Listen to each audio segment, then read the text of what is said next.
আমার নবীর কত মায়া,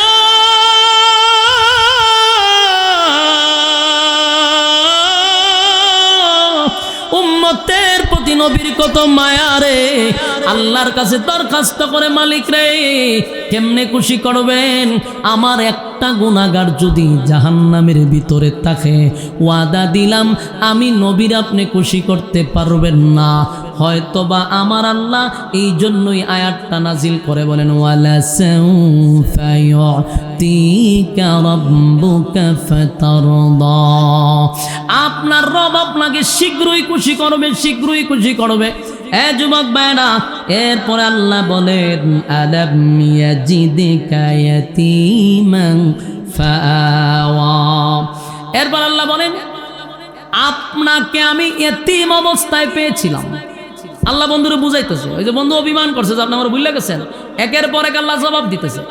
আল্লাহ বলেন, আলাম ইয়াজিদকা ইয়াতীমান ফাআওয়া। আপনি কি এতিম অবস্থায় ছিলেন না? আমি কি আপনাকে আশ্রয় দেই নাই? সুবহানাল্লাহ। আমি আপনাকে এতিম অবস্থায় পেয়েছি, আমি আপনাকে আশ্রয় দিয়েছি। এরপরে আল্লাহ বলেন, ওয়াজাদাকা আইলান ফাআগনা। তিনি কি আপনাকে পথ হারা অবস্থায় পান নাই? আপনাকে তো উনি আপনাকে পথ দেখাইলো। এখানে ব্যাখ্যা হলো, কথাগুলি আগে বুঝতে হবে, না ভেস লাগাইবেন। নবী কি পথ হারা ছিল? আল্লাহ বুঝাইছেন, এটা আপনি পথ হারা অবস্থায় আপনাকে পেয়েছি, আমি আপনাকে পথ দেখাইছি। তার ব্যাখ্যা হলো, যেই ছেলেটা এতিম হয়, যার গার্জেন থাকে না, যার কোনো গার্জেন থাকে না, এই ছেলেটা পড়ালেখা করতে পারে না, সমাজে প্রতিষ্ঠিত হতে পারে না। এই সমস্ত ছেলেগুলা হয় টুকায়, হয় না হলে শিশু গ্যাংয়ের সঙ্গে জড়িত হয়, ঠিক নেই, নেশাগ্রস্ত হয়, কারণ তার কোনো গার্জেন নাই, তার পিছনে কেউ নাই। আল্লাহ হয়, আপনিও তো এতিম ছিলেন, কেউ নাই, আপনার বাবা নাই, দাদা নাই, আত্মীয় স্বজন আপনার কাছে ছিল না। আমি আল্লাহ আপনাকে আশ্রয় দিলাম, আপনি পথ হারা হয়ে যেতেন, মানে এই অবস্থায় থাকলে তো পথ হারাই হওয়ার কথা। আমি আল্লাহ আপনাকে পথের উপরে রাখছি, পথ হারা হইতে দেই নাই। জুরে কোন সুবহান। এই জন্য আল্লাহ বলেন, ওয়াজাদাকা আইলান ফাআগনা ওয়াজাদাকা দাল্লান ফাহাদা। আমি আপনাকে পথ হারা অবস্থায় পেয়েছি, আবার পথ দেখাইছি। এরপর আল্লাহ বলেন, ওয়াজাদাকা আইলান ফাআগনা। এই আয়াতের ব্যাখ্যাগুলি বোঝার চেষ্টা করুন। বিশেষ করে আমাদের সমাজে একটা সমস্যা, এই সমস্যার সমাধান আপনারা পাবেন, একটু দিলের কান লাগায় শুনেন। আল্লাহ নবীরে বলেন, ওয়াজাদাকা আইলান ফাআগনা। আপনাকে কি আপনার রব নিঃস্ব অবস্থায়, মানে আপনাকে কি আপনার রব গরিব অবস্থায় পায় নাই? আপনার রব আপনাকে ধনী বানাইছে, তার মানে নবী গরিব ছিল, আল্লাহ নবীরে ধনী বানাইছে।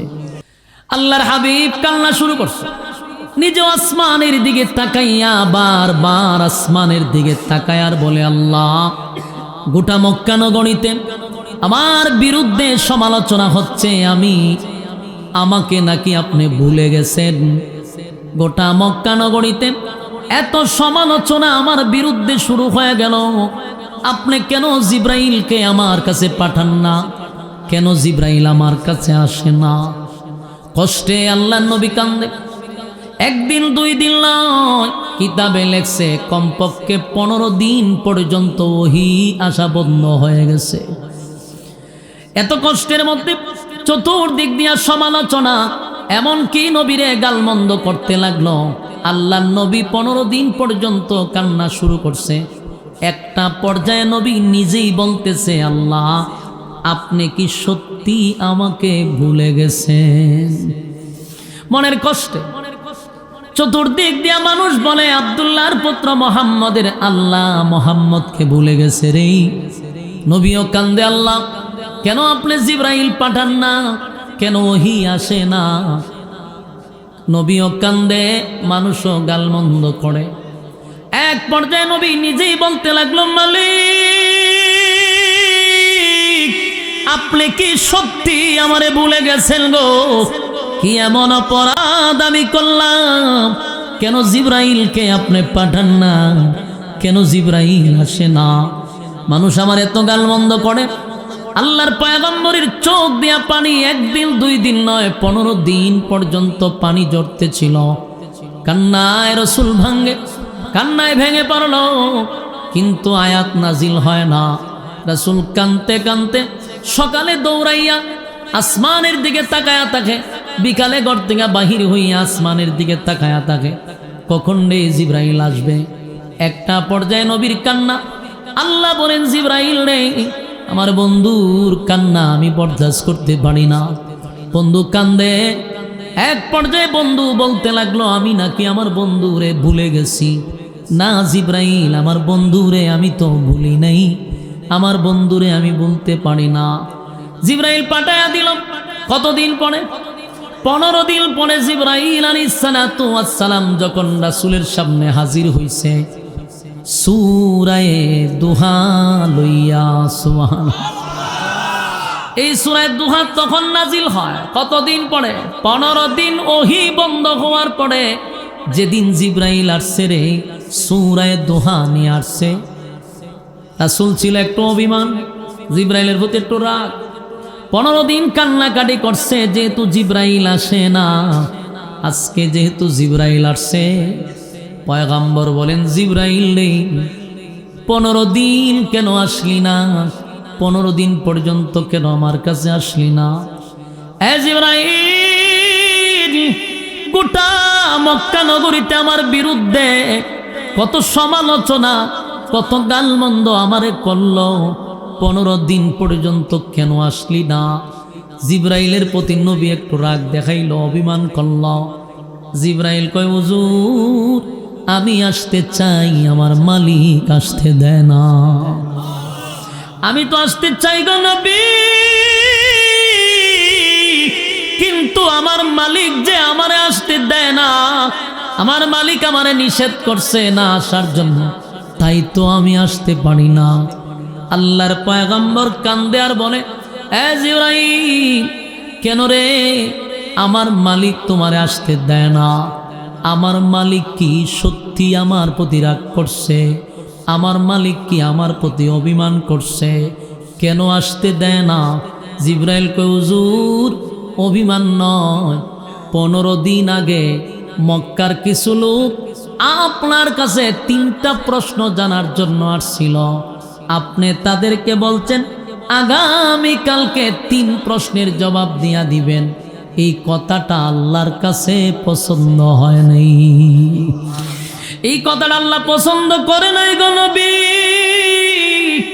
মাঝখানে আপনি ইনশাআল্লাহ বলেন নাই, ইনশাআল্লাহ না বলার কারণে 15 দিন আমি জিবরাইল রে আপনার কাছে আসতে দেয় না। এ দেবিদ্বারের ভাইয়েরা, কথাগুলি মনোযোগ দিয়া শুনেন। ইনশাআল্লাহ কত বড় একটা কথা, যেই কথাটা না বলার কারণে আমার আল্লাহ 15 দিন ওহী বন্ধ করে দিল। যেই জিবরাইল সকালে বিকালে আসে, সেই জিবরাইলের আশা বন্ধ করে দিল। তাহলে ইনশাআল্লাহ এটা কি সাধারণ? ইনশাআল্লাহ বলার দরকার আছে? ইনশাআল্লাহ না বলার কারণে নবী 15 দিন কানল। ইনশাআল্লাহ না বলার কারণে ওহী 15 দিন বন্ধ হলো। ইনশাআল্লাহ না বলার কারণে জিবরাইল আসলো না। সেই ইনশাআল্লাহ কিয়ামত পর্যন্ত যেন উম্মত না ভুলে। আল্লাহর নবী বলেন, জিবরাইল 15 দিন পর্যন্ত ইনশাআল্লাহ না বলার কারণে বুঝি তুমি আসো নাই? বলে না নবী গো, আপনার উম্মতি, আপনার যত উম্মতি মুহাম্মদী, কিয়ামত পর্যন্ত যত উম্মত আপনার থাকবে, এই ঘটনাটা যেন তারা স্মরণ রাখে। একবার ইনশাআল্লাহ না বলার কারণে 15 দিন ওহী বন্ধ করে দেওয়া হয়, 15 দিন আমারে আশা বন্ধ করে দেওয়া হয়, 15 দিন আপনার চোখের পানি পড়ে। তাই আপনার উম্মত যেন ইনশাআল্লাহ না বলে। বলুন আমরা কি ইনশাআল্লাহ বলবো? কথা কয় না? আমরা কোনো কাজ করতে গেলে সর্বপ্রথম বলবো ইনশাআল্লাহ, কালকে ডাকা যাব, মাঝখানে কি হবে? ইনশাআল্লাহ। আমি ডাকা আগামীকালকে যাব ইনশাআল্লাহ, আগামীকালকে বিবাহ করবেন ইনশাআল্লাহ। কথা হয় না? মাঝখানে ইনশাআল্লাহ না বললে, আপনি যে আগামীকালকে ডাকা যাবেন, মাঝখানে যদি ইনশাআল্লাহ না থাকে, আল্লাহ কয় তুই যে যাইবি কোনো গ্যারান্টি আছে তোর? আমি যদি না চাই তুই কেমনে যাইবি? এই জন্য ইনশাআল্লাহ শব্দের অর্থ হলো আল্লাহ যদি চায়। বলুন ইনশাআল্লাহ শব্দের অর্থ কি? আল্লাহ যদি চায়। আল্লাহ যদি চায় তাহলে ডাকা যাব, আল্লাহ যদি চায় বিবাহ করব, আল্লাহ যদি চায় রাতের খাবার খাবো। কথা হয় না? এই জন্য মাঝখানে ইনশাআল্লাহ বলা দরকার। এবার আসুন, রাসূলকে রাগ বানাইছে, এবার আল্লাহ বলে বন্ধু আপনি যে কানলেন আর বললেন আমি আপনার বুইলা গেছি, আল্লাহর নবী কিন্তু কাঁদছে আর বলছে মালিক সবাই বলা বলি করে আপনি নাকি আমারে ভুইলা গেছেন, সত্যি কি মালিক আপনি আমারে ভুইলা গেছেন? আল্লাহ তখন সূরা দুহা নাজিল করে, দুইটা কসম করে। কয়টা? বলুন কসম কয়টা? এই সূরার শুরুতে দুইটা কসম আছে রে। আল্লাহ তখন দুইটা কসম করে বন্ধুরে সান্ত্বনা দেয়। সূরাটা পুরা সূরাটাই নবীরে খুশি করার লাগে নাজিল করছে। সুবহানাল্লাহ। পুরা সূরা দুহাটা পয়গম্বরকে বন্ধুরে বন্ধু সান্ত্বনা দেওয়ার জন্য, বন্ধুরে বন্ধু খুশি করার জন্য এই সূরা দুহা নাজিল করে। আল্লাহ দুইটা কসম করছে, দুইটা কসম। শুরুতেই আল্লাহ বলেন ওয়াদ্দুহা, দিনের আলোর কসম। ওয়াদ্দুহা, দিনের আলোর কসম। চাষতের নামাজের সময় যেই রুদ্রটা ওঠে, 12টার আগ পর্যন্ত রৌদ্রটা যেই পরিমাণ উঠে, সেই সময়টার কসম করেন আল্লাহ। ওয়াদ্দুহা, দিনের আলোর কসম, দিনের আলোর কসম। এরপর আল্লাহ বলেন ওয়াল্লাইলি ইযা সাজা, আল্লাহ বলেন রাতের অন্ধকারের কসম। যেই সময়ে রাত্রিটা নিঝুম হয়ে যায় সেই সময়ের কসম। ওয়াল্লাইলি ইযা সাজা, রাতের অন্ধকারের কসম। তাহলে এই সূরার দুইটা কসম, একটা হলো দিনের আলোর কসম, আরেকটা হলো রাতের অন্ধকারের কসম। কিন্তু আমি আরো দুইটা ব্যাখ্যা পাইছি। তাফসীর কারকরা বলেন আল্লাহ ওয়াদ্দুহার আরেকটা অর্থ এখানে উঠান। আরেকটা অর্থ হলো ওয়াদ্দুহা, নবীর সুন্দর চেহারার কসম। সুবহানাল্লাহ। আল্লাহ কয় ওয়াদ্দুহা দিয়া আরেকটা ব্যাখ্যা হলো আপনার সুন্দর উজ্জ্বল চেহারার কসম। নবীর চেহারা কত সুন্দর, যেই নবীর চেহারা নিয়ে আল্লাহ কসম করছে। সুবহান, আমার নবীর চেহারা কত সুন্দর।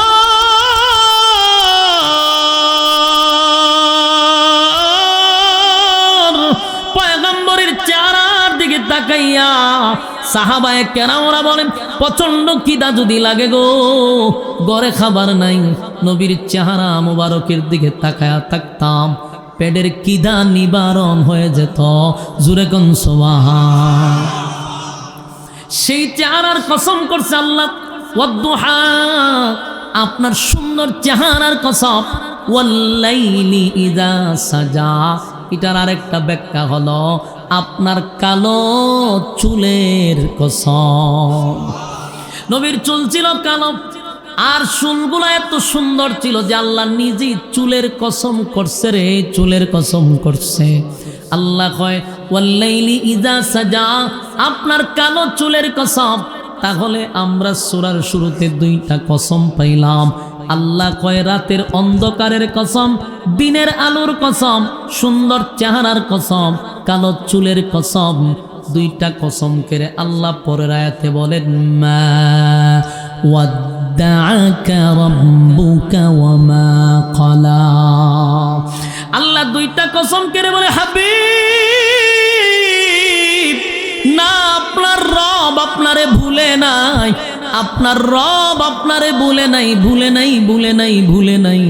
আপনার রব আপনাকে আগে যেই ভালোবাসছে, এখনো বাসে, ভবিষ্যতও বাসবে। মা ওয়াদ্দাআকা রাব্বুকা ওয়া মা ক্বালা। আপনার রব আপনারে বলে নাই, আপনার রব আপনার প্রতি অসন্তুষ্ট হয় নাই। জুরে কোন সুবহান। আল্লাহ রাব্বুল আলামিন বন্ধুরে খুশি করতেছে। ভালো করে কথাগুলি একটু দিলের কান লাগায় শুনেন। বন্ধুরে বন্ধু কেমন ভাবে খুশি করে, অভিমান কেমনে ভাঙায়, একটু দিলের কান লাগান। এই কথা না বলে, এই কথা না বলে। আল্লাহ বলেন, মা ওয়াদ্দাকা রাব্বুকা ওয়া মা ক্বালা। আপনার রব আপনারে ভুলে নাই। এরপর আল্লাহ বলেন, ওয়ালাল আখিরাতু খায়রুল লাকা মিনাল উলা। আল্লাহ বলেন, আপনাকে আমি যা দিছি, আপনাকে আমি যা দিছি এটা কিছুই না পয়গম্বর। পরবর্তী যুগের জন্য আপনাকে আমি যা দিব, এখনের চেয়ে হাজার হাজার হাজার গুণ বেশি দিব।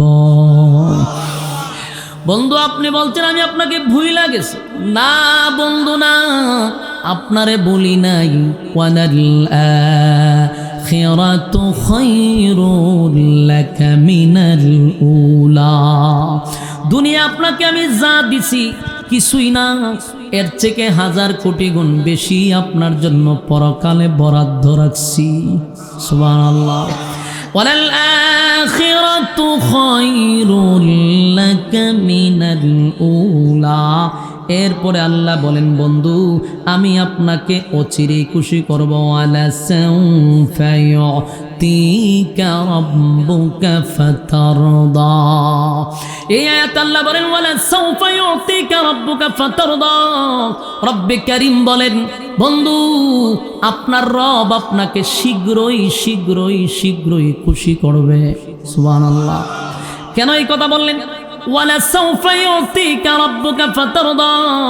আল্লাহ কেন বললেন আপনাকে খুব শীঘ্রই খুশি করব?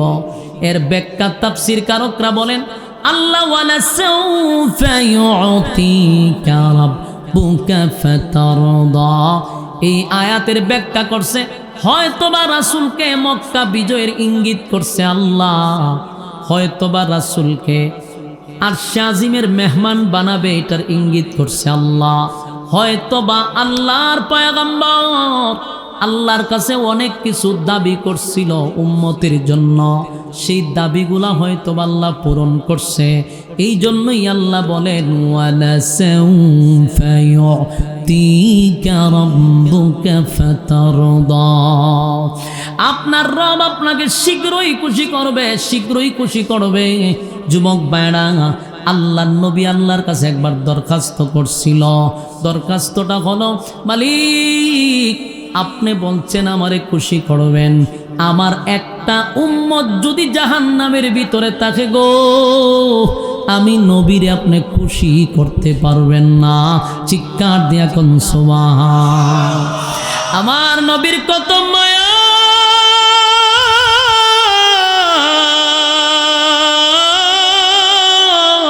উম্মতের প্রতি নবীর কত মায়া রে। আল্লাহর কাছে দরখাস্ত করে, মালিক রে কেমনে খুশি করবেন, আমার একটা গুনাহগার যদি জাহান্নামের ভিতরে থাকে, ওয়াদা দিলাম আমি নবীর আপনি খুশি করতে পারবেন না। হয়তোবা আমার আল্লাহ এই জন্যই আয়াতটা নাজিল করে বলেন, ওয়ালা সাউফা ইউতিকা রাব্বুকা ফাতারদা। আপনার রব আপনাকে শীঘ্রই খুশি করবে, শীঘ্রই খুশি করবে। এ যুবক ভাইরা, এরপরে আল্লাহ বলেন, আলাম ইয়াজিদকা ইয়াতীমান ফাআওয়া। এরপর আল্লাহ বলেন, আপনাকে আমি এতিম অবস্থায় পেয়েছিলাম। আল্লাহ বন্ধুরে বুঝাইতেছে, ওই যে বন্ধু অভিমান করছে যে আপনি আমার ভুলে গেছেন, একের পর এক আল্লাহ জবাব দিতেছে। আল্লাহ বলেন, আলাম ইয়াজিদকা ইয়াতীমান ফাআওয়া। আপনি কি এতিম অবস্থায় ছিলেন না? আমি কি আপনাকে আশ্রয় দেই নাই? সুবহানাল্লাহ। আমি আপনাকে এতিম অবস্থায় পেয়েছি, আমি আপনাকে আশ্রয় দিয়েছি।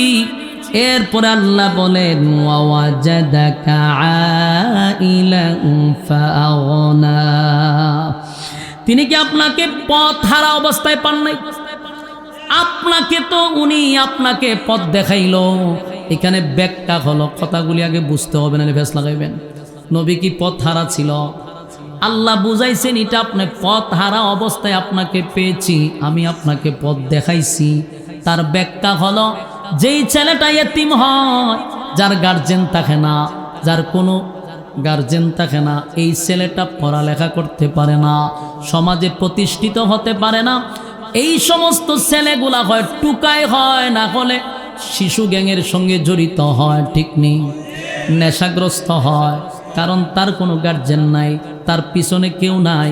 আল্লাহ হয় আপনিও তো এতিম ছিলেন, কেউ নাই, আপনার বাবা নাই, দাদা নাই, আত্মীয় স্বজন আপনার কাছে ছিল না।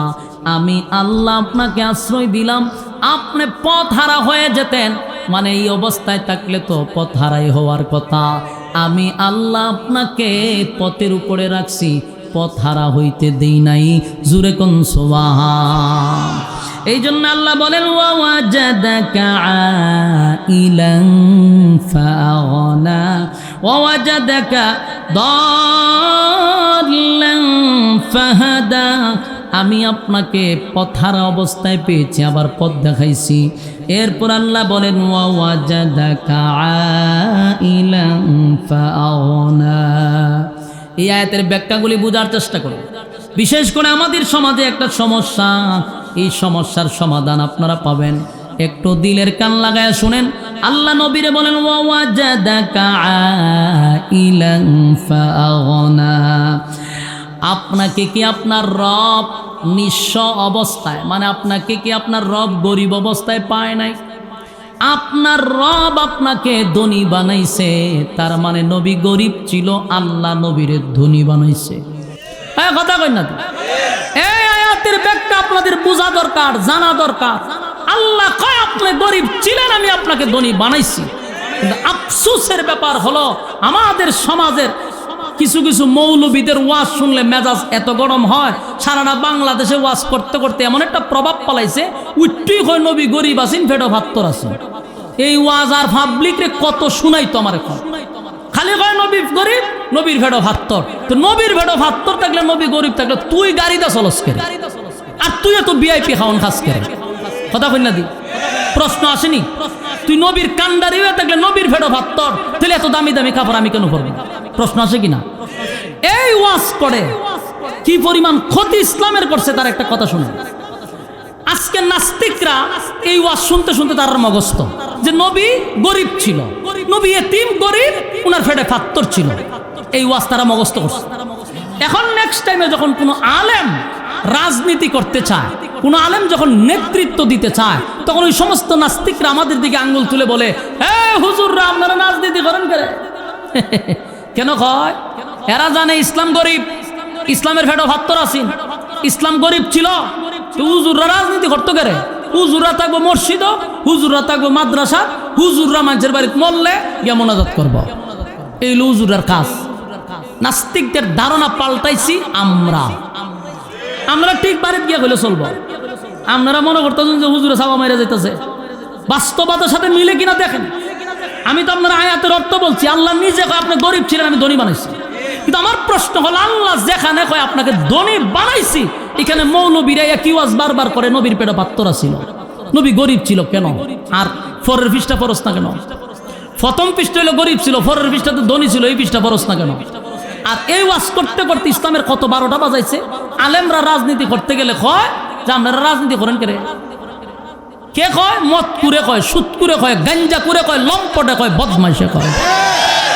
এই বদমাইশগুলি আলেমদের উপর আঙ্গুল দিয়া কয় তোরা রাজনীতি করস কেন? এই বেটা, ফরের পৃষ্ঠা পয়রা দেখ, আল্লাহ বলছে আমি আপনাকে ধনী বানাইছি, তার মানে আমার নবী দেশের রাষ্ট্রনায়ক ছিল, নবী দেশের প্রেসিডেন্ট ছিল। এই প্রেসিডেন্ট যে নবী ছিল অনেক মুসল্লিরা জানেই না। জানবো কেমনে? ওই যে খানদিরা ওয়াজ করে নবী গরিব আছেন, ফেটো ভাত্তর আছেন, আর হে গিয়া দুমসে মুরুক খায়। বাস্তব না বাস্তব? এই ওয়াজ করে যখন খাইতে যাবে, খাওয়ানোর প্লেট লইবেন, বলে হুজুর ফাত্তর লন, লয়ে ফেটো বান্ধেন। ফাইজলামির একটা সীমা আছে। নবী গরিব ছিল, নবীর আল্লাহ ধনী বানাইছে, দেশের বাদশা ছিল, বাদশা। এখন আসুন, আলেমরা রাজনীতি কোথার থেকে শিখছে? রাসূলের কাছ থেকে সরাসরি আলেমরা রাজনীতি শিখছে। এদেশের লম্পট বদমাশগুলি আমাদেরকে বলে আলেমরা কোথা থেকে রাজনীতি শিখছে। এই বেটা, তুই কোথা থেকে রাজনীতি শিখছস? আলেমরা তো রাজনীতি শিখছে সরাসরি আল্লাহ রাসূল থেকে। ইতিহাস শিক্ষা নেওয়া দরকার। এদেশের রাসূল দেশের প্রেসিডেন্ট ছিল, হযরত আবু বকর দেশের প্রেসিডেন্ট ছিল, হযরত উমর দেশের প্রেসিডেন্ট ছিল, হযরত আলী দেশের প্রেসিডেন্ট ছিল, হযরত উসমান দেশের প্রেসিডেন্ট ছিল। ফাজলামির একটা সীমা আছে।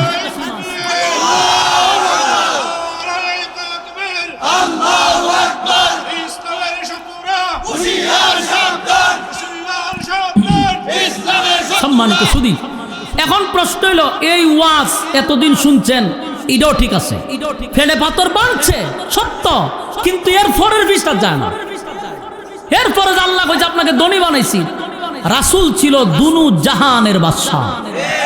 বলুন, রাসূল কি ছিল? দুনু জাহানের বাদশা, নবী দুনিয়ার বাদশা, পরকালের বাদশা, দেশের প্রেসিডেন্ট ছিল। রাসূল যদি এই যুগে থাকতো তাহলে পৃথিবীর সবচেয়ে দামি গাড়ি রাসূল চালাইতো। এরকম মন মানসিকতা নিজের মধ্যে তৈরি করেন। আর কত ইসলামদারের মানুষের কাছে নিচে নামাইবেন, আর কত নামাইবেন? আজকে একটা ইঞ্জিনিয়ারের ছেলে মাদ্রাসায় পড়তে দেয় না, ডাক্তারের ছেলে মাদ্রাসায় পড়তে দেয় না। কেন দেয় না? আমাদের নোংরামির কারণে। আমরা মরে কেনা দৌড়ায় জায়গা একটা কোরআন শরীফ লইয়া, হ্যাঁ বেটা জিন্দা থাকতে পারছত না, মরার পরে ফরজ করে। যার কোরআন শরীফ তার মাথার দ্বারে পড়তে গেছে, জীবনে কোনোদিন কোরআন শরীফ পড়ছে? তিনি মরার পরে ফিরে গীতা করছে। কোরআন শরীফ পড়তে হইব জিন্দা থাকতে, পরে মরার পরে। ইসলাম তারে ভিখারি বানায়া দিছে কিছু লেবাসদারি মৌলবীরা। এগুলো বললে তো আপনার কষ্ট লাগবে। কষ্ট লাগলে গীতা, আমার যেটা সত্য কথাটা বলতে হবে। আমার ধারণা হলো প্রত্যেকটা আলেমের একটা করে বাড়ি, একটা করে গাড়ি, শান শৌকতে থাকা দরকার। আজকে আমাদের কারণে আজকে ডাক্তারের ছেলে মাদ্রাসা দেয় না কেন? দিয়া কিতা করতাম, হে তো মাদ্রাসা পয়রা চিন্তা করবো কোন বেড়া মরবো। এই চিন্তা মাথার থেকে বাহির করতে হবে। আলেম শুধু মসজিদ নয়, আলেমের পার্লামেন্ট পর্যন্ত যাবার যোগ্যতা আছে। মন মানসিকতা তৈরি করতে হবে। আমাদের মধ্যে গুতাগুতি বাদ দিতে হবে। হিংসায় ডিব্বা বইরা তো রাখছে। আরে বাপরে বেটা, পাবলিকের মনের মধ্যে এত হিংসা নাই, টুপিওয়ালার ভিতরে যেই পরিমাণ হিংসা। বেটা তোর ভিতর থেকে হিংসা দূর কর। হিংসার কারণে আজকে আমরা এক প্ল্যাটফর্মে হতে পারি না, এক প্ল্যাটফর্মে একত্রিত হতে পারি না, শুধু হিংসার কারণে। আর না হয় আজকে বাংলাদেশে কোনো দল থাকলো নয়, বাংলাদেশের জামাত ইসলাম যদি এক হয়ে যেত, আমাদের খেলাফত এক হইতো, ইসলামী আন্দোলন এক হইতো, সব টুপিওয়ালা যদি এক প্ল্যাটফর্মে আসতো, আল্লাহর কসম এদেশে আর কোনো দল আমি মনে করি না। কিন্তু হয় না কেন? গুতাগুতি। একটাই আর একটা ছায়ার উপরে পাড়া দেয় না। এক মসজিদের ইমাম আর এক মসজিদের ইমাম সামনে সহ্য করতে পারে না, এক বক্তা আর এক বক্তারে সহ্য করতে পারে না। আরে ভাই, গুতাগুতি বাদ দেন, আমরা একটা প্ল্যাটফর্মে আসতে হবে। আমরা যদি হাতে হাত মিলাই, এর চেয়ে শক্তি আর কোনো দল নাই।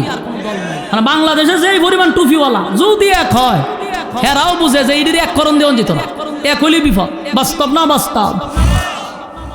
আমি যেই কথাটা আপনারা বলতেছিলাম, এটা হলো রাসূল গরিব ছিল, রাসূলের পেটে পাথর ছিল, কথা তো সত্য। কিন্তু পরের পৃষ্ঠায় আল্লাহ বলেন আমি আপনাকে ধনী বানাইছি। আপনি দেশের বাদশাহ, রাসূল দেশের রাষ্ট্রনায়ক ছিল। সেই ওয়াজ যদি বেশি বেশি চলতো, নাস্তিকরা বলতো যে হুজুর রাজনীতি হয়েছে কোত্থেকে? তো এরাও জানতো যারে এরা তো রাসূল ছিল দেশের প্রেসিডেন্ট, এই জন্য তো এরা রাজনীতি করতে চায়। এই মাথার থেকে এটা অলরেডি সরাই দিছে, মাথার ভিতরে ঢুকাইছে ইসলাম গরিব। আল্লাহ আমাদের হেফাজত করুক। আমি কথায় কি রাগ করতেছেন? রাগ করলে কি করতাম বলছেন আমি? আল্লাহ বলেন ওয়াজাদাকা আইলান ফাআগনা, আপনাকে আমি নিঃস্ব অবস্থায় পেয়েছি, আপনাকে পরবর্তীতে ধনী বানাইছি। এই সূরার আপনি একটু বালা করে দেখেন, সূরা দুহার 8 নম্বর আয়াতটা বাংলাতে গিয়ে আবার পড়বেন, যে খালি যে গরিবের ওয়াজ শুনছেন, এখন আল্লাহ নিজে আপনাকে ধনী বানাইছে। সুবহানাল্লাহ। এরপর আল্লাহ বলেন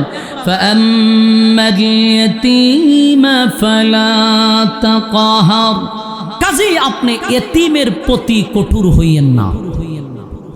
আল্লাহ তার বন্ধুরে কি কয়? এই যুবক পয়গম্বর আসমানের দিকে তাকাইয়া যে আল্লাহকে বলছিল মালিক আপনি কি আমারে ভুইলা গেছেন? আল্লাহ কিন্তু এরপরই কথাগুলি বলতেছে, একটা দুইটা ন, দুইটা কসম করে আল্লাহ বন্ধুরে সান্ত্বনা দেয় রে। বন্ধু আমি কিন্তু আপনারে ভুলি নাই। আপনি এতিম ছিলেন, আমি আপনার আশ্রয় দিছি। আপনি পথ হারা হয়ে যেতেন, আমি আপনাকে পথ দেখাইছি। বন্ধু আপনি নিঃস্ব ছিলেন, আপনাকে ধনী বানাইছি, তখনই বলি নাই। আর এখন বুঝি বলুন কেমনে গো? আপনি বললেন, আমি আপনাকে ভুলে গেছি। আপনার পিছু আমি তখনই ছাড়ি নাই, আর এখন বুঝি ছেড়ে দিব না। আমি আপনাকে ভুলি নাই, আমি আপনাকে ভুলতে পারি না। সুবহানাল্লাহ। বন্ধু রে বন্ধু সান্ত্বনা দে। আল্লাহ বলেন বন্ধু আমি আপনাকে ভুলি নাই, ভুলতে পারি না, তাই তো আপনাকে পিছনের কথাগুলি স্মরণ করাইয়া দিলাম।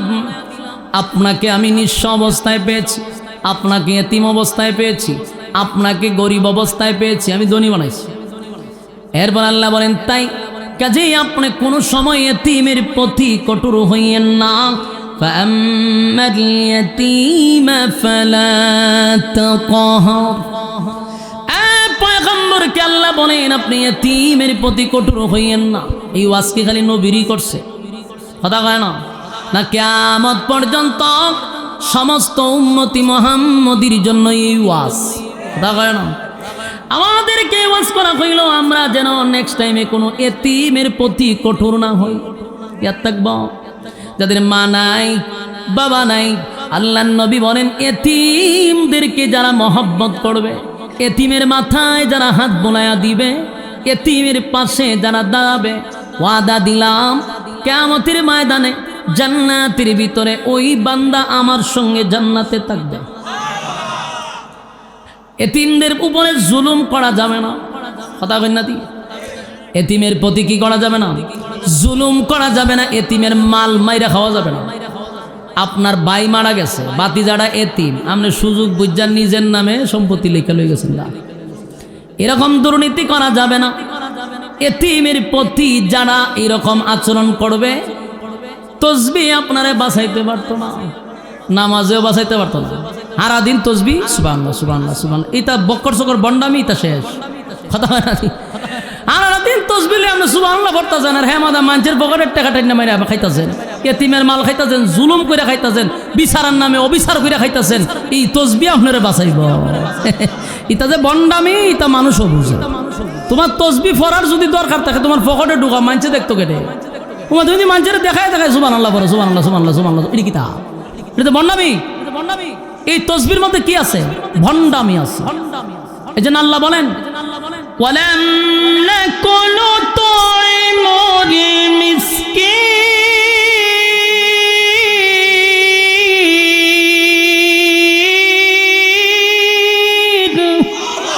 আল্লাহ বলেন মিসকিন যারা, এতিম যারা, এদের মাল মাইরা খাওয়া যাবে না, এদের পাশে দাঁড়াইতে হবে। ইয়াদ থাকবো না আপনারা? না এর সুযোগ পাইয়া, দুর্বল পাইয়া যদি সমস্ত সম্পত্তি আপনার নামে লিখে নেন, হাসরের মাঠে তসবিহ বাঁচাইতে পারবে না, নামাজ বাঁচাইতে পারবে না। কারণ কিয়ামতের মাঠে আল্লাহ হবে ইনসাফওয়ালা বিচারক। দুনিয়া তুমি যে বেইনসাফি বিচার করছ, টাকার কারণে দুর্বল মানুষের বিচারটা তুমি ঘুরাইয়া দিছ, সবল মানুষ দোষী হওয়া সত্ত্বেও তারে তুমি নির্দোষ বানাইছ বান্ডিলের কারণে। বাস্তব না বাস্তব? সমাজের যে বিচার, বিচারকদেরকে বলছি হাসরের মাঠে আল্লাহর সামনে দাঁড়াইয়া হিসাব দিতে হবে। তুমি যে বিচার করছো, এটা কোন ধরনের বিচার? 10 মিনিটের বিচারটারে 3 সপ্তাহ ঘুরায়। বাস্তব না বাস্তব? 3 সপ্তাহে 3 বার ফখরে দেখা করন লাগে। আল্লাহ বলেন মালিকি ইয়াউমিদ্দিন, কিয়ামতের কঠিন ময়দানে আমি আল্লাহ যখন বিচারক হয়ে যাব, সেদিন কিন্তু উপায় থাকবে না, সমস্ত বেইনসাফি মানুষগুলা ধরা পড়বে। কথা হয় না? বেইনসাফি মানুষগুলা ধরা পড়বে। দুনিয়ার জমিনে অনেক মানুষ আল্লাহর সামনে দাঁড়াইব, আল্লাহ জিগাইব কিরে 60 বছরের সময় দিলাম, তোর আমলনামার মধ্যে গোলামি পাইলাম না। কয় আল্লাহ এটা কি কন? আমি তো 5 ওয়াক্ত মসজিদে নামাজ পড়ছি, আমি তো কেন্দ্রীয় মসজিদ উবাইদ সাহেবের পিছনে নামাজ পড়ছি। বাস্তব না বাস্তব? 5 ওয়াক্ত দিন নামাজ পড়লাম, তো নামাজ দিন নাই, নামাজ কি আমার লেগে পড়ছ? লোক দেখাইবার লেগে পড়ছস, লোক দেখানো হয়ে গেছে, এলে তোর আমল নামার মধ্যে নামাজ নাই। অসংখ্য নামাজিরা নামাজ পড়ার পরেও কিন্তু হাসরের মাঠে নামাজ লেখা নাই। এর একটা কারণ হলো নামাজ পড়ছ মানুষকে বুঝাইতে যে তুই নামাজি, তুই যে শয়তানের খারাজিল কি এটা যেন মানুষ না বুঝে, এই জন্য নামাজ দিয়া তুই ডেকে রাখছস। এরপরে আল্লাহ আমি তো সারাটা দিন রাস্তাঘাটে যেখানে বইতাম সবখানে তসবি পড়তাম, তো তসবির আমলটা কইডও নাই, কারণ এটাও পর্যন্ত মানুষে দেখাবে লেগে। এটাও তোর ছিল মানুষকে বোঝানোর জন্য যে আমি জালেম না, আমি বালা মানুষ, তুই কত খারাপ এটা মানুষে জানতো কিন্তু বলতে পারতো না। কেন বলতে পারতো না? তুই জালেম, তুই নির্যাতন করবি। আল্লাহ কিয়ামতের কঠিন ময়দানে অসংখ্য জালেমরা বলবে আল্লাহ নামাজ পড়ছি, রোজা রাখছি, হজ করছি, যাকাত দিছি, নামের আগে আমি হাজি লাগাইছি, কিন্তু আমি যে ফাজি এটা গ্রামের মানুষ জানতো। নাম পালাইছে হাজি, দেশাইয়া যে ফাজি সবাই জানে, কিন্তু ভয়ে আমারে ফাজি বলার সাহস ছিল না। আল্লাহ কয় সেই সমস্ত ইবাদত আমার জন্য করস নাই, লোক দেখানোর জন্য করছস।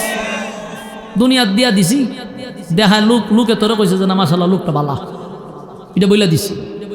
আমার কাছে এখন কিছু নাই। যুবক ভাইরা, সেদিন আল্লাহ বলবে জাহান্নামীরা যাবে একমাত্র এতিমের মাল মাইরা খাওয়ার জন্য, এতিমের মাল আত্মসাৎ করার জন্য। কথা কয় না আসেনি, মাল মাইরা খায়নি। আমি যা কইতেছি তা কি সত্য নি না এমনি বানায় কইতেছি? আল্লাহর কসম, কোরআনের আয়াত, ওয়ালাম নাকুন নুতঈমুল মিসকিন। হাসরের মাঠে মিসকিনের মাল, এতিমের মাল, গরিবের মাল যারা মাইরা খাইছে, খাইছিনি 16 বছর খাইতে খাইতে খাইতে খাইতে লেপটিনটা শুদ্ধা খাই লিছে। আমরা এলাকা 2 বিধবা বেটি দেখি গেছে ইয়ত, এটার কিতা কয় ইউনিয়ন অফিস গিয়ে দি ঝগড়া লাগে গেছে মেম্বুরের সাথে। কিরে কি ঝগড়া? হয় আমার নামে যে 3টা লেপটিন এলো, এটা তো গত সপ্তাহ মান ছেড়ে দেওয়া, আমার টাকু লাস্টে গুতায়া দেখে মেম্বার আর চেয়ারম্যান না মিলে খাইলিছে লেপটিন। চিন্তা করেন, রুচির মধ্যে কুত্তায় প্রস্রাব করলে লেপটিন খায়, আর কত নিছিলাম তখন, খাইতে খাইতে লেপটিনটা পর্যন্ত খাইলি। বিধবা মহিলাদের শাড়ি পর্যন্ত খাইয়া লাইছে, বিধবা মহিলাদের বাতাস তো চাল ডাল গম ইডি পর্যন্ত খাইছে। তোরা রুচি কত নিছিলাম সে, জবাব দিবি কেমনে আল্লাহর কাছে? কহ কেমনে জবাব দিবি? খাইয়া তো ফেট ফুলাইছস, জবাব দিবি কেমনে যে তুই এতিমের মাল মাইরা খাইছস? তুই জনগণের সম্পদ লুটপাট করছস, কি জবাব দিবি আল্লাহর কাছে? এজন্য আল্লাহ বলেন পয়গম্বর আপনাকে আমি কিন্তু এতিম অবস্থায় পাইছি, সাবধান গো নবী, এতিমদের প্রতি আপনি কঠোর হইবেন না। আল্লাহ বলেন বন্ধু এতিমের প্রতি কঠোর হইয়েন না। ওয়াজাদাকা আইলান ফাগনা ফাআম্মাল ইয়াতীমা ফালা তাকহার। কাজে আপনি এতিমের প্রতি কঠোর হইয়েন না, আপনি কিন্তু এতিম ছিলেন পয়গম্বর, আমি আপনাকে ধনী বানাইছি। এরপর আল্লাহ বলেন ওয়া আম্মাস সাইলা ফালা তানহার। মানুষের প্রতি আপনি তিরস্কার কইরেন না, মানুষরে টিটকারি কইরেন না। একজন মানুষ দুর্বল, আপনার সমপরিমাণ না, তারা তিরস্কার করা যাবে না। রাসূলকে ওয়াজ করতেছে, কিন্তু এই ওয়াজ কিন্তু রাসূলের জন্য না, উম্মতের জন্য, আমাদেরকে শিক্ষা দিতেছে। কথা কি বুঝতেছে? আল্লাহ বলেন আপনি মানুষের প্রতি তিরস্কার করবেন না। ওয়া আম্মাস সাইলা ফালা তানহার। তিরস্কার করা যাবে না, মানুষের সাথে কোনোদিন মানুষকে ছোট করে কথা বলা যাবে না। সে যোগ্যতা যেমনই হোক, সে রিস্কা চালা, কিন্তু তা আমি ব্যাংকে চাকরি করি এই জন্য কি রিস্কাওয়ালারে তিরস্কার করে কথা বলবো? এটা কি ইসলাম শিক্ষা দিছে? ইসলাম শিক্ষা দেয় না। এরপর আল্লাহ বলেন ওয়া আম্মা বিনিআমাতি রাব্বিকা ফাহাদ্দিস। তাই আপনার নিজের রবের নিয়ামত প্রকাশ করেন। যুবক ভাইরা আমার, আল্লাহ রাব্বুল আলামিন বন্ধুরে অভিমান ভাঙানোর জন্য, বন্ধুর রাগ ভাঙানোর জন্য এই সূরাটা নাজিল করে। 2টা কসম করে, ওয়াদ-দুহা দিনের কসম, ওয়াল লাইলি ইযা সাজা রাতের কসম। মা ওয়াদ্দাআকা রাব্বুকা ওয়া মা ক্বালা। আল্লাহ বন্ধুর রাগ ভাঙাইতেছিল আর বলতেছিল, বন্ধু আপনার প্রতি আমি রাগ করি নাই, আপনাকে আমি বলি না। এই সান্ত্বনা দেওয়ার জন্য এতগুলি ওয়াজ নবী করছে। এবার আসুন, পয়গম্বরকে সান্ত্বনা দিল, রাগ ভাঙাইল। আল্লাহ হয় আগেই বলছিল, আর এখন বলুম আপনারে, কেউ ছিল না মক্কা নগরীতে যখন নবী কালেমার দাওয়াত দিত। আপন চাচা আবু লাহাব নবীর বিরোধিতা করত। ওই যে উম্মে জামিল মহিলা দৌড়াইয়া গিয়া কয়, শয়তান কি এখনো আসে নাই? এই মহিলা নবীর চাচি ছিল রে, কিন্তু পয়গম্বরের বিরোধিতা করছে। নবীর তেলাওয়াত শোনার জন্য রাত্রের বেলায় মহিলা জাগ্রত থাকত, দিনের বেলা নবীর বিরোধিতা করত। কথা কি বুঝতেছেন? এই মহিলা দিনের বেলায় বিরোধিতা করত, আর রাত্রের বেলায় এই মহিলা নবীর তেলাওয়াত শোনার জন্য দাঁড়ায় থাকত। আল্লাহ বলে, বন্ধু যখন আপনার কেউ ছিল না, কালেমার দাওয়াত দিতে গিয়ে আপনি মার খাইতেন, রক্তাক্ত হয়েছেন, আমি আল্লাহ কি আপনার পাশে ছিলাম না? আমি কি আপনারে ভুলে গেছি? আপনারে তায়েফের ময়দানে রক্তাক্ত করছে, রক্ত জড়াইছে, আমি আল্লাহ কি আপনারে ভুলে গেছি? না বন্ধু না, আপনার শরীর দিয়া রক্ত জড়াইছে, আমি আল্লাহ আপনার ইজ্জত আর সম্মান বাড়ানোর জন্য আরশে আজিমের মেহমান বানাইছি। সুবহানাল্লাহ। আদম আলাইহিস সালাতু ওয়াস সালাম থেকে লইয়া ঈসা রূহুল্লাহ পর্যন্ত কত নবীরা কত পরীক্ষায় উত্তীর্ণ হয়েছে গো নবী, কিন্তু কাউকে আমি আরশে আজিমের মেহমান বানাই নাই। সুবহানাল্লাহ। আল্লাহ বলেন, বন্ধু কেমনে বললেন আমি ভুলে গেছি। ওয়ালা সাউফা ইউতিকা রাব্বুকা ফাতারদা। আপনাকে খুশি করার জন্য আমি হাউজে কাউসার দান করছি। সুবহানাল্লাহ। কোন নবীকে হাউজে কাউসার দেই নাই, আপনাকে হাউজে কাউসার দিছি। দুনিয়ায় থাকতেই আপনাকে হাউজে কাউসার আমি দেখায় আনছি সশরীরে। বন্ধু আপনারে ভুলি নাই। বন্ধু যে রাগ করছে, আল্লাহ কয় আপনারে আমি রাগ ভাঙানোর জন্য সূরা দুহা নাজিল করে দুইটা কসম করছি। বন্ধু কত ভালোবাসি, আপনার চেহারার কসম করছি, আপনার চুলের কসম করছি, এরপরে বলছি আমি আপনাকে ভুলি নাই। সুবহানাল্লাহ। বলুন, আল্লাহর রাসূলকে ভুলে গেছে না আগের থেকে সম্মান আর মর্যাদা বাড়াইছে? ওয়ালাল আখিরাতু খায়রুল লাকা মিনাল উলা। আমি আপনার সম্মান আর মর্যাদা এখনকার চেয়ে পরবর্তীতে আরো বাড়াইয়া দিছি। সুবহানাল্লাহ। তা আল্লাহ রাব্বুল আলামিন এই সূরা নাজিল করার অনেকগুলা কারণের মধ্যে একটা কারণ উল্লেখ করে। আমি আপনাদেরকে যতটুকু সময় পাইছি এতটুকু বোঝানোর চেষ্টা করছি। বাকি সময়ের অভাব, আমি এদেরকে বলে রাখছি 9:15 পর্যন্ত আমার কথা, অলরেডি 9:15 ক্রস করতেছে। আর আমি আশ্চর্য হইলাম যে আপনারা যাই হোক এখন মৌমাছির মতো মনোযোগ সহকারে কথাগুলি শ্রবণ করতেছিলেন। আলহামদুলিল্লাহ। প্রথম দিক দিয়ে মনোযোগ না থাকলেও আপনাদের মনোযোগই বাড়ছে। এখন যিনি ওয়াজ করবেন আমার পরে আব্দুল কাইয়ুম মিয়াজি সাহেব, আব্দুল কাইয়ুম মিয়াজি সাহেব বন্ধু মানুষ, উনি আপনাদের সামনে তার সুললিত কণ্ঠে তেলাওয়াত করবে এবং আপনাদেরকে তার মূল্যবান বক্তব্য শোনাবে। এরপরে যিনি আপনাদের সামনে বয়ান করবেন মাহমুদুল হাসান সাহেব, উনিও ভালো মানের একজন আলোচক। আমার মনে হয় সম্ভবত আজহারি সাহেবের আজহারি সাহেবের গান পাওয়া যায় ওনার মধ্যে, উনি তো হইব নাকি? মাশাআল্লাহ। তাহলে আলহামদুলিল্লাহ, একের পর এক উলামায়ে কেরাম আপনাদের সামনে কথা বলবে। সবার কাছে দোয়া আছে। আমি বিদায় নিচ্ছি।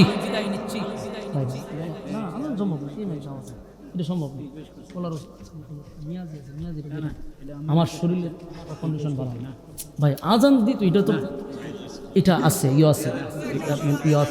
মেয়াজি সাহেব আছে ভাই, কথা বোঝাতে এমনিতেই গলায় ব্যথা করতেছে, প্রচন্ড পেশাব। আপনারা আবদার করলে মিয়াজি ভাইয়ের আজান আমার থেকে 1000 গুণ বেশি সুন্দর। আজান দা আমার কাছে মাপ চাই, এটা কইেন না। উলামায়ে কেরাম থেকে আমার নিষেধ করছে, এমনকি হেফাজতের মহাসচিব পর্যন্ত আমার একদিন নিষেধ করছে যে এটা বাদ দিতাম। আর আপনারা বলতেছেন এই যে কিরামান কাতিবিন, এটা যখন খাল ইউটিউবে যাইব 14 গোষ্ঠী আমার উদ্ধার করে দিত। আমি ওয়াজ করি 1-1.5 ঘন্টা, আল্লাহর কসম কোনো গিচ্ছা করি না, এরপরে আমার সমালোচনা বেশি যে ওয়াজে আজান দেয় করে। অথচ যারা এগুলা বলে এদের ওয়াজে বাবার গিচ্ছার দাদার গিচ্ছায় ভরা। এই জন্য আমার কাছে আজান চাইেন না ভাই। মিয়াজি সাহেব আসছে ইনশাল্লাহ, ওনার কণ্ঠ আমাকে সুন্দর, আপনারা শোনাইব। এটা আমাদের মুরব্বীদেরও নিষেধ যেটা সমালোচনা হয়। আর আমার স্বাস্থ্য ভালো না, গলার অবস্থা বেশি একটা ভালো না, যতটুকু পারছি আপনাদের সামনে কথা বলছি। এরা মহাব্বত করে দাবি করছি ইনশাল্লাহ আরেকদিন। আসসালামু আলাইকুম রহমতুল্লাহ।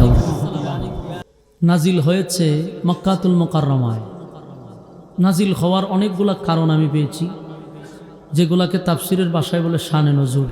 এর অনেকগুলা শানে নজুল আছে। এই সূরাটা কেন নাজিল হলো, নাজিলের প্রেক্ষাপটটা কি ছিল, কেনই আল্লাহ নাজিল করলো সূরাটা, আমরা এই বিষয়টা একটু বোঝার চেষ্টা করি। রাসূল আরবি সাল্লাল্লাহু আলাইহি সাল্লাম অসুস্থ ছিল। তো অসুস্থতার কারণে কন্টিনিউ বিষয় না, এটা রাসূলের উপর যখন নাজিল হতো রাসূলের শরীরে কম্পন সৃষ্টি হতো। তাই হয়তো বা রাসূল অসুস্থ থাকার কারণে ওহী কিছুদিনের জন্য বন্ধ ছিল। তো কন্টিনিউ তাহাজ্জুদে রাসূল উঠতে পারতেন না। তো তাহাজ্জুদের নামাজে যে রাসূল উঠতেন তখন কিন্তু তেলাওয়াত করত।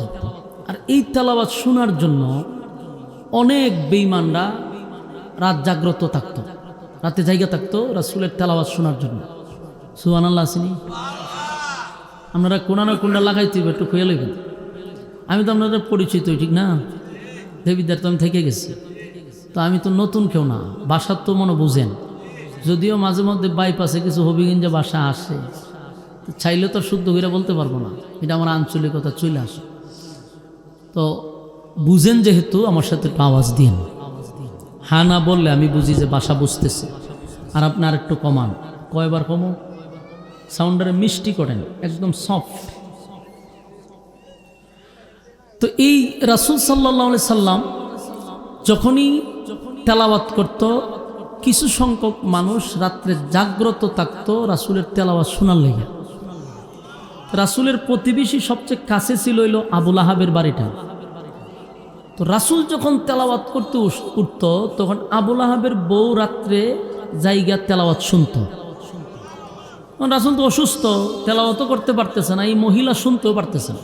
তার একটা মানে এখানে একটা রাগ, একটা খুব, যে আমি রাত্রে জাগ্রত থাকি, তার তেলাওয়াত শুনতে পারি না। কিন্তু দিনের বেলা আবার রাসূলের বিরোধিতাও করে।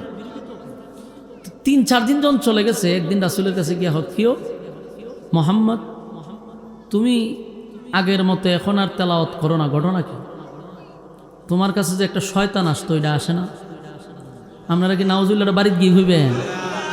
আমি আপনারা লক্ষণ বালা দেখতেছি না। রাসূলকে বলছে যে আপনার কাছে যে একটা শয়তান আসতো এটা কি আসে না? তার মানে জিবরাইলকে বলছে। এই মহিলা কিন্তু বেয়াদব মহিলা, খুব খারাপ মহিলা। আবু লাহাবের বউ মানে রাসূলের আপন চাচি, সে রাসূলের প্রতি খুব ঝাড়তেছে, অথচ রাসূল অসুস্থ, এই কারণে উঠতে পারে না।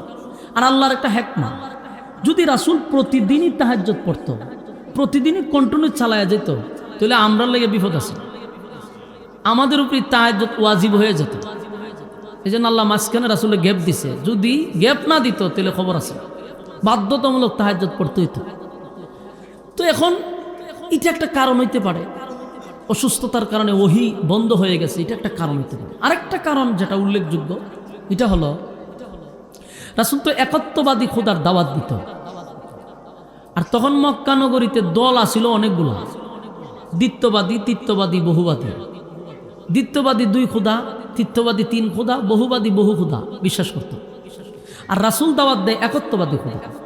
এই মক্কার কিছু মানুষ রাসূলের কাছে বারবার এই বিষয়টা নিয়ে মুখামুখি হয়েছে যে আমাদের সমাজে বাপ দাদার ধর্ম আমরা পালন করতেছি, আমাদের মধ্যে একটা সমাজ নিয়ে আসি, আমাদের পূর্বপুরুষদের ধর্ম পালন করে আছি, সেটার মধ্যে আসি, তুমি মাঝখানে একত্ববাদীর খোদার দাওয়াত দাও, আমাদের বংশের মধ্যে ফাটল সৃষ্টি করতেছ, আমাদের মিল মহাব্বত তুমি নষ্ট করতেছ। এটা নিয়ে রাসূলের সাথে অনেকবার মুখামুখি হয়েছে যে আমরা তো খুদা মানি, উপর একজন খুদা আছে আমরা বিশ্বাস করি, কিন্তু উনার আবার সাথী সঙ্গী আছে। রাসূল বলেন যে কোনো সাথী সঙ্গী নাই, লা ইলাহা ইল্লাল্লাহ, আল্লাহ ছাড়া কোনো মাবুদ নাই, কোনো ইলাহ নাই। আর এরার কত হইল আল্লাহ একজন আছে ঠিক আছে, কিন্তু বাকি উনার সাথী সঙ্গী আছে। সাথী সঙ্গী কারা? নিজের হাতে যেগুলা বানাইছে। তো আল্লাহ রাসূলকে বলতেছে তুমি দাওয়াত দেওয়া বন্ধ করো, সমাজের মধ্যে ফাটল সৃষ্টি করতেছে। রাসূল বলেন দেখেন আল্লাহ আমাকে পাঠাইছেন রাসূল হিসাবে। এরা তো গেছে মেজাজ গরমে, তুমি আমাদের সাথে চলছো, আমাদের সাথে খাইছো, আমাদের সাথে উঠা বসা করছো, তুমি রাসূল হইলা কখন থেকে? তো রাসূল তাদেরকে বিভিন্নভাবে বোঝানোর পরে তারা কোনোভাবেই রাসূলের সাথে কথা বলে পারে না। এই ফুলামান্ডির কথা বলাই দিন বন্ধ করেন ভাই, মনোযোগ দিয়ে শুনেন। আল্লাহর কসম একটা কথা আমি আমার মন গড়া বলবো না, কোরআন থেকে কথা বলতেছি। আপনার আগে মনোযোগ দিয়ে ভূমিকাটা বুঝতে হবে, তাহলে আলোচনা বুঝবেন, নাহলে বুঝতেন না। ভূমিকাটা খুব মনোযোগ দিয়ে শোনেন। এরা যখন রাসূলের সাথে কয়েকবার মুখামুখি হয়েছে, কিন্তু রাসূলের সাথে কথা বলে পারে না, তারা কোনো না কোনো জায়গায় আটকা পড়ে যায়। শেষে মক্কার মানুষরা নিজেরাই বলতে লাগলো যে শুনো, আব্দুল্লাহর পুত্র মুহাম্মদের সাথে কথা বলতে গেলে আমাদের আসমানি এলেমের যোগ্যতা লাগবে, দুনিয়াবি এলেম দিয়ে তার সাথে মোকাবেলা করার মতো আমাদের যোগ্যতা নাই। তার সাথে কথা বলতে গেলে কি লাগবে? আসমানি এলেম লাগবে, কারণ তার কাছে যে ওহী, তার কাছে যে এলেম আছে এটা হলো আসমানি এলেম। তাদের মধ্যে যারা পণ্ডিত, তাদের মধ্যে যারা তাওরাতের আলেম, এরা কিন্তু এই বক্তব্যটা দিচ্ছে। এরা বুঝতে পারছে যে তার সাথে যে আমরা কথা বলি আমরা তো পারি না, আমরা তো আটকা পড়ে যাই, কারণ এই এলেম কোথার থেকে আসে? কথা হয় না, আসমানি এলেম। এই জন্য দেখবেন এটার একটা প্রভাব আমাদের মধ্যে আছে, আপনারা একটু খেয়াল করবেন। আমরা বাংলাদেশে 16 বছর যে একটা ঘটনা দেখছি, টকশুতে আলেমকে ডাকা হইতো কথা বলার জন্য, একজন আলেমকে ইনভাইট করতো, বাকি 5টা নাস্তিক থাকতো। বাস্তব না বাস্তব? আমি একটা জিনিস, আপনারা তো টকশু দেখছেন, আর আমি একটা জিনিস সব চিন্তা করতাম যে আলেম একজন, রামবাম 5টা বসায় রাখে, ঘটনাটা কি? তখন আমার ওই কথা ইয়াদ দিল, রাসূলের যুগেও বেঈমানরা রাসূলের সাথে কথা বলতো, রাসূল একজন, এরা যাইতো 10-15 জন, কিন্তু কোনোভাবেই রাসূলের সাথে কুলায়া উঠতে পারে না, কারণ রাসূলের কাছে আসমানি এলেম। এ যুগের আলেমদের কাছেও আসমানি এলেম থাকার কারণে 10টা নাস্তিকেও টকশুতে একজন আলেমের সাথে পাল্লা দিয়ে পারে না। বাস্তব না বাস্তব? দেখেন টকশুতে কি কতগুলা নাস্তিক বইতো, কক কক কক কক কইরা আস্তারা টকশু গরম করতো, আর আমাদের উলামায়ে কেরাম মাঝখানে একটা কথা কইতো, ফেস দিয়ে বসে থাকতো, কোনোভাবে এরা উদ্ধ করতে পারতো না, কারণ এটা আসমানি এলেম। আর এরা যে এলেম নিয়ে আলেমদের কাছে যায়, একটা সময় এরা 5 জনে মিলেও একজন আলেমকে গায়েল করতে পারে না। বাস্তব না বাস্তব? ঠিক মক্কার মানুষ বুঝতে পারছে যে না কাম হইতে হবে, তখন এরা আবার মিটিংয়ে বসলো, কি করা যায়, তার সাথে মোকাবেলা করব কিভাবে?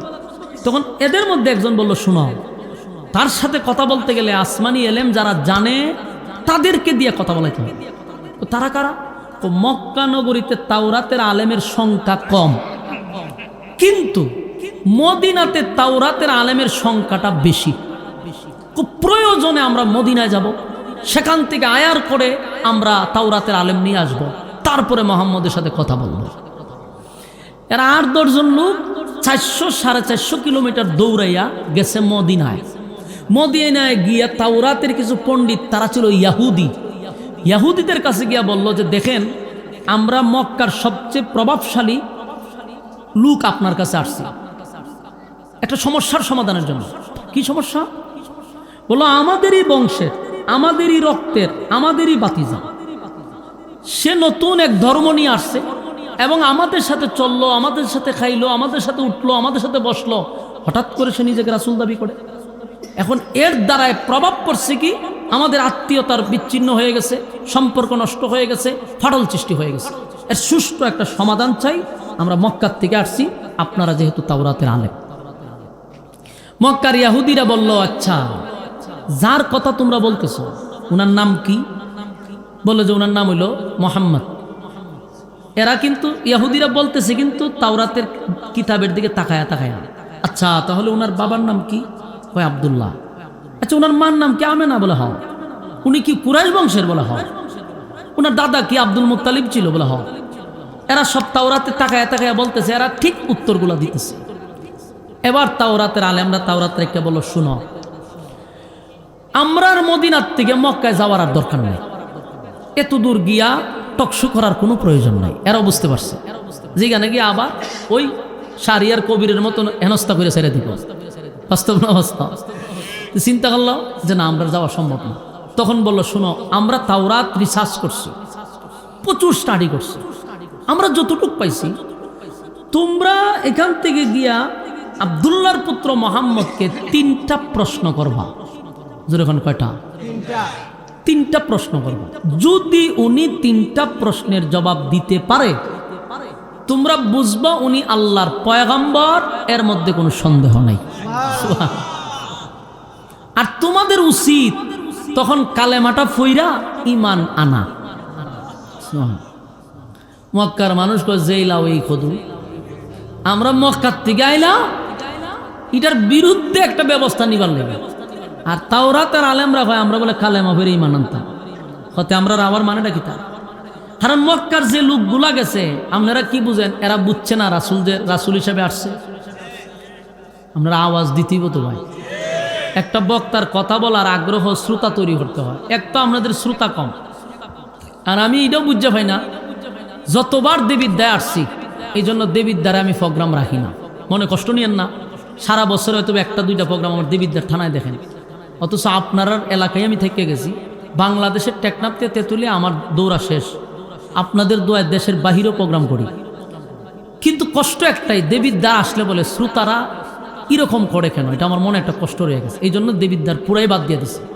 যেখানে কদর নাই সেখানে না যাওয়া ভালো। সারা দেশে গেলে এই যে বাদ মাগরিব করেছি আপনারা এক জায়গায়, বিশাল মানুষের সমাগম, কিন্তু দুঃখ এক জায়গায়। এখানে আসলে কেন এই অবস্থাটা হয়? এই দুঃখে প্রোগ্রাম রাখেনি। তো যাই হোক, এরপরে যারা বসছেন মহব্বত করিতে বসছেন। যেমন আমি যে কথা বলতেছি, আপনারা যদি কাউন্টার না দেন তাহলে আমি বুঝতেছি আমার কথা বুঝতেছেন না, আর একটা কথার আগ্রহ বাড়ে না। এই জন্য একটু হা না কইয়ের। আর আইডও জানি বাড়ির গরু গাড়ার গাছ খায়। থাইকে গেছি আলমপুর, হারা জীবন দেখছেন বইয়া চা খাইছে দোকান, তুই বেড়ার প্রতি একই নাই তো কেমনে?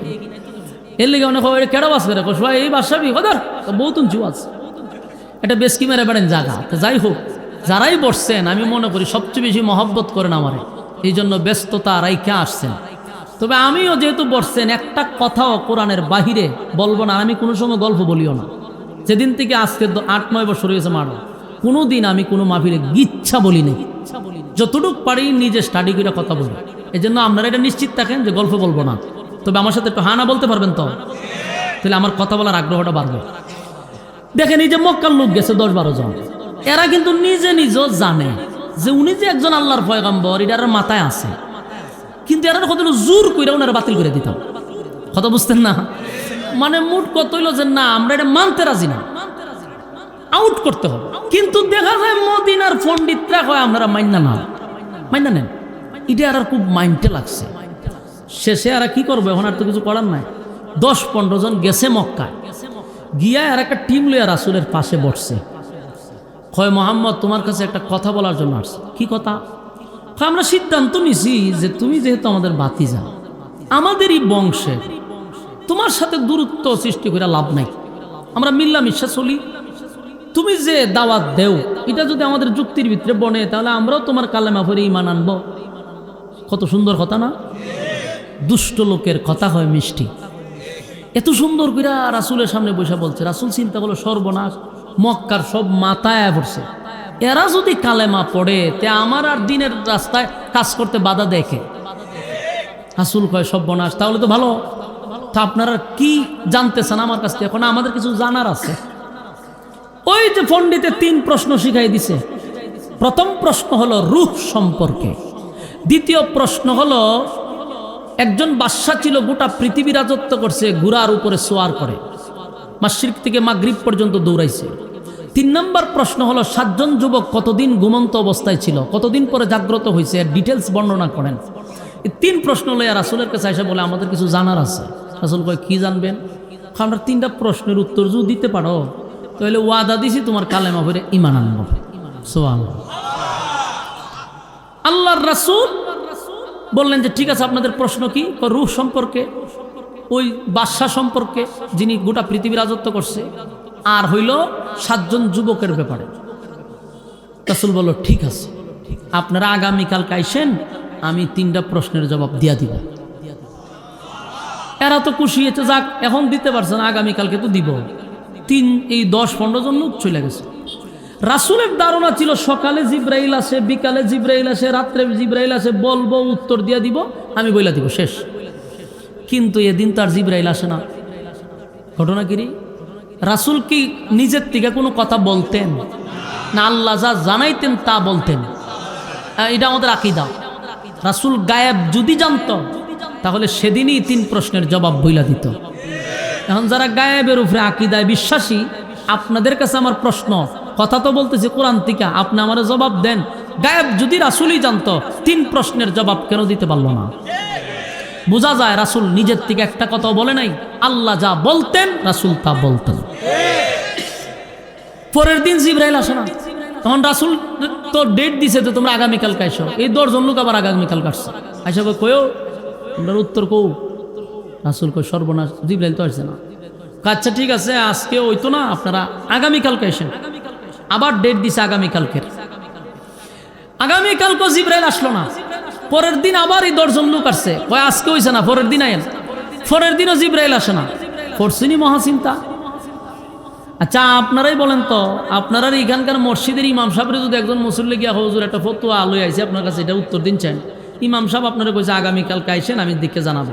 তার মানে হুজুর অবশ্যই একটু মুতালা করবে, তারপর আপনারা বলবে। পরের দিন গেছেন হুজুর, এর পরের দিন আইন, এর পরের দিন গেছেন কোন, এর পরের দিন আইন। আপনার মেজাজটা গরম হইব নি? আপনি কি করবেন? আপনি দেবিদ্দার থানা গেটের সামনে গিয়ে ছাল হইবেন, একটা বিস্কুট লয়ে সেটা থার ভাত জন্য লয়ে হইবেন, কয়ও এরার গ্রামও যে একটা হুজুর রাখছে, এটা আসলে হুজুর কবে কোনো হুজুর নেই, কি এর আলেম রাখছে? হ্যাঁ এক হুজুর রাখছে, মানুষের ভাত খেলে গরম ভাত খায় আর ঘুমায় আর ফেট বাড়ায়। যত সমালোচনা আছে, সারাটা দেবিদ্দার থানা গেট থেকে নিয়ে নিউ মার্কেট পর্যন্ত বাদ রাখবেন আপনি? যাইবেন আর কইবেন, যাইবেন আর কইবেন। হুজুর ভাইছেন তো সমালোচনা করতে মজা, জনমের গাওয়া গাইবেন। ঠিক এরাও এই কাজটাই করছে। এরাও গোটা মক্কায় মানুষের সামনে গিয়ে কইসলাম নি যে উনি কোনো নবী টবি না, উনি আমাদের বাপ দাদার ধর্মের মধ্যে সুনকালে দিবার লেগে বেরিয়েছে। দেখছ 3 প্রশ্ন জিজ্ঞাসলাম, আজকে 1 সপ্তাহ ধরে উত্তরই দিতে পারে না। ঘটনাটা ঘটে গেছে। অন্যদিকে রাসূল পড়ছে মহা পেরেশানিতে যে জিব্রাইলকে রায় না, আর মানুষ সমালোচনা করতেছে চতুর্দিক দিয়া। একটা পর্যায়ে মানুষ বলা বলি করতে লাগলো যে মোহাম্মদের আল্লাহ মোহাম্মদকে ভুইলা গেছে। আর ওই যে উম্মে জামিল আবু লাহাবের বউ, এটা আরো সুযোগ পাইছে। হয় আগে একটা শয়তান তো এখন আর আয় না মোহাম্মদের কাছে। আর মোহাম্মদের আল্লাহ যে মোহাম্মদের একবারে বাদ দিয়া দিছে। নাউজুবিল্লাহ। চতুর্দিক দিয়া সমালোচনা। আসে না জিব্রাইল, রাসূলের মনে কত কষ্ট।